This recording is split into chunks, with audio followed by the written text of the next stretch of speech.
गांव का चौक उजाड़ पड़ा है। इसकी टूटी सड़कें और झुके हुए खंभे वर्षों की उपेक्षा को दर्शाते हैं। अरविंद आता है। उसकी भौहें चिंता से सिकुड़ी हुई हैं, क्योंकि वह गांव की दुर्दशा देखता है। ग्रामीणों ने विलाप किया, सड़कें भयानक हैं, कहीं भी यात्रा करना असंभव है।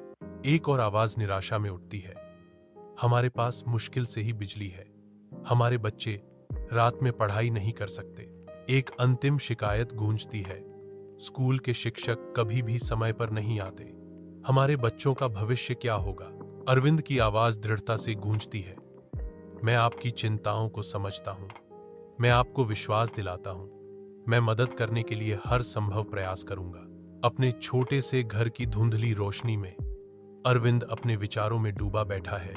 उसके सामने कागजात एक युद्ध के मैदान की तरह बिखरे हुए हैं। अरविंद माथे पर बल डालकर अपने भविष्य पर विचार करता है।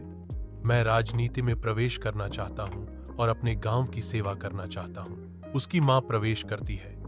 धुंधले कमरे में गर्मी की किरण उसे चाय देती है। भाप उसकी झुर्रियों वाली हाथों के चारों ओर घूमती है, क्योंकि वह उसे आशीर्वाद देती है। तुम्हें आशीर्वाद मिले मेरे बेटे, हमेशा ईमानदार रहना याद रखना।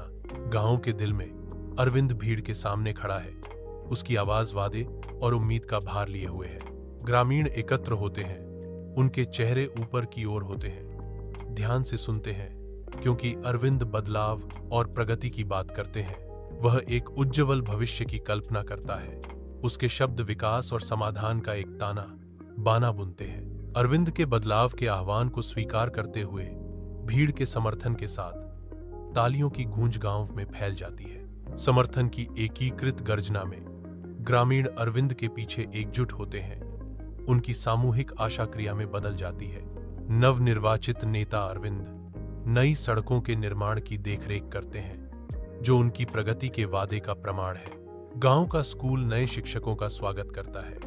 उनका आगमन शिक्षा के लिए एक नई शुरुआत का संकेत देता है। स्वास्थ्य केंद्र बेहतर प्रणालियों का प्रदर्शन करता है, जो सभी के लिए बेहतर देखभाल का वादा करता है।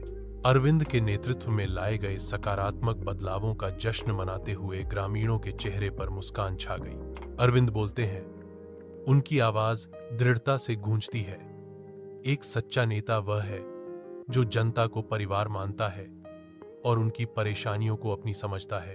अरविंद के मार्गदर्शन में समुदाय फलता फूलता है, जो गांव भर में एकता और प्रगति का चित्र प्रस्तुत करता है।